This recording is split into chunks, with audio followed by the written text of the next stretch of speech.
ओम नमः शिवाय।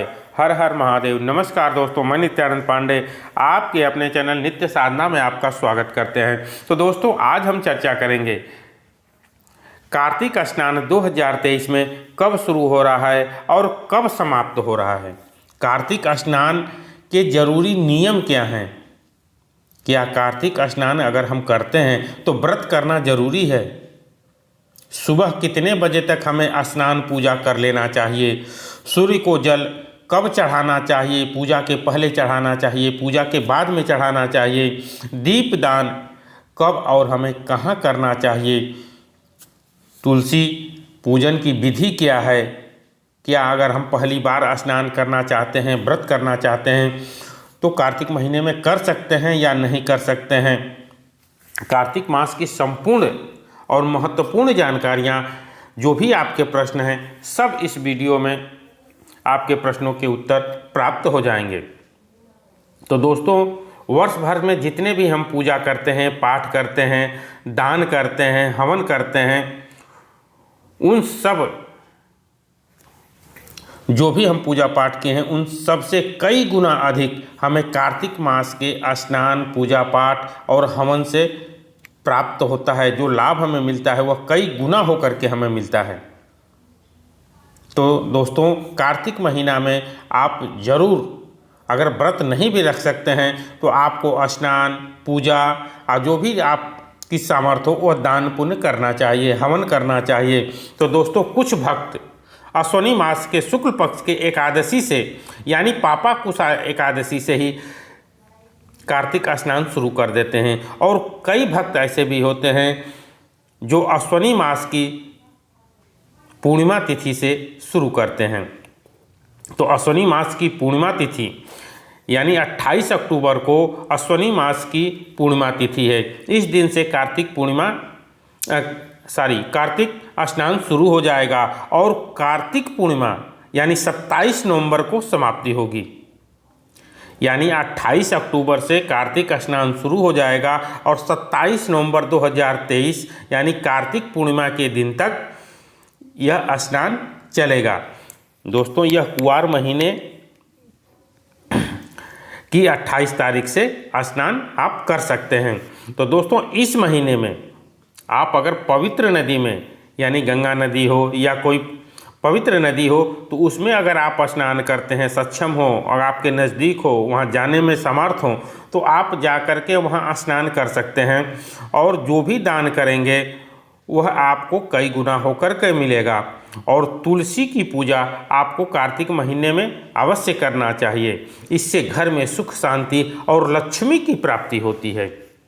अश्वनी मास के बाद कार्तिक महीना शुरू होता है। इस महीने में स्नान, दान और उपवास के सभी प्रकार के कष्ट आपके दूर हो जाते हैं। इस महीने में भगवान शिव, भगवान विष्णु तथा कार्तिकेय और माँ तुलसी की पूजा आपको करनी चाहिए। इस मास में माता लक्ष्मी की विशेष पूजा की जाती है, माता तुलसी की विशेष रूप से पूजा की जाती है। कार्तिक महीने में भगवान विष्णु मत्स्वर या अवतार लेकर के जल में रहते हैं, मत्स्य अवतार लेकर के जल में रहते हैं। ऐसे में सूर्योदय से पूर्व आपको नदी या तालाब में स्नान कर लेना चाहिए। पूरे कार्तिक माह में आपको स्नान, दान अगर जो व्यक्ति करता है वह पापों से मुक्त हो जाता है। स्वतः देवतागण भी कार्तिक माह में गंगा स्नान करने धरती पर आते हैं। तो कार्तिक महीने में हमें क्या करना चाहिए। तो दोस्तों, कार्तिक महीना में सर्वप्रथम हम बता दें, कार्तिक महीना में सूर्योदय से पहले स्नान कर लेना चाहिए, यानी 5 बजे तक हमें स्नान कर लेना चाहिए। दूसरी चीज़, अगर हम किसी नदी या तालाब में स्नान नहीं कर सकते तो अपने घर में बाल्टी में गंगा जल डाल करके और स्नान हमें करना चाहिए। दूसरी चीज़, सूर्य को जल कब चढ़ाना चाहिए। तो सूर्य को जल दोस्तों स्नान के तुरंत बाद आपको सूर्योदय से पहले ही सूर्य को थोड़ा सा गंगा जल में डाल करके लोटे में और सूर्य को जल जरूर चढ़ा देना चाहिए। सूर्योदय से पहले यह काम जरूर कर लेना चाहिए। सुबह सूर्य को आप गंगा जल डाल लें, थोड़ा सा अक्षत डाल सकते हैं, या अगर आप फूल मिल जाता है तो उसमें लाल पुष्प डाल करके डाल सकते हैं। उसके बाद तुलसी के पास ज़रूर दीपक जलाना चाहिए। तुलसी जी के पास दीपक जलाएं, पहले जल चढ़ाएं, फिर दीपक चढ़ाएं, धूप बत्ती, और जो भी आपके पास मखाना वगैरह है तो उसको आप अर्पित कर सकते हैं। फल रखे हैं, फूल रखे हैं, जो भी चीज़ है, तुलसी माँ की विधिवत पूजा आराधना करनी चाहिए।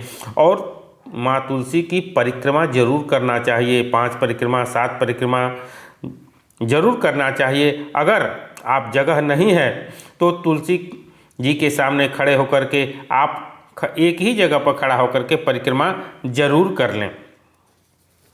दूसरी चीज़ दान। दान क्या चीज़ हमें करना चाहिए, तो इस महीने में दोस्तों अन्न का दान कर सकते हैं, ऊनी वस्त्र का दान कर सकते हैं, तिल का दान कर सकते हैं। दीप दान ही बहुत महत्वपूर्ण होता है, दीप दान जरूर करना चाहिए। आंवला का दान कर सकते हैं। तो इन सब चीज़ों को आपको ज़रूर करना चाहिए। और दोस्तों एक चीज़ का और ध्यान देना चाहिए, इस समय में पूरे 1 महीने मीट मछली शराब का सेवन नहीं करना चाहिए, ब्रह्मचर्य का पालन करना चाहिए। इस मास कार्तिक मास में शालिग्राम और माँ तुलसी का विवाह होता है। कार्तिक स्नान के जो नियम हैं दोस्तों, इस नियम का जरूर पालन करना चाहिए। सुबह जल्द उठ जाना चाहिए, लहसुन प्याज का सेवन नहीं करना चाहिए। मैं फिर से बताना चाहूँगा, ब्रह्मचर्य का पालन करना चाहिए। शरीर में पूरे 1 महीने तेल नहीं लगाना चाहिए। जल में गंगा जल डाल करके ही स्नान करना चाहिए। दोस्तों एक चीज़ का ध्यान दें, गर्म पानी करके स्नान नहीं करना चाहिए। अगर आप शारीरिक स्थिति सही नहीं है तो गर्म पानी करके अगर स्नान करते हैं तो उसमें गंगा जल नहीं डालना चाहिए। दूसरा चीज़ आपका था, सुबह कितने बजे तक हमें स्नान कर लेना चाहिए, तो सुबह अंधेरे में ही हमें स्नान कर लेना चाहिए, पूजा पाठ कर लेना चाहिए, यानी 5 बजे तक हमें ज़रूर से ज़रूर स्नान कर लेना चाहिए। सूर्य को जल स्नान के तुरंत बाद हमें जल अर्पित करना चाहिए।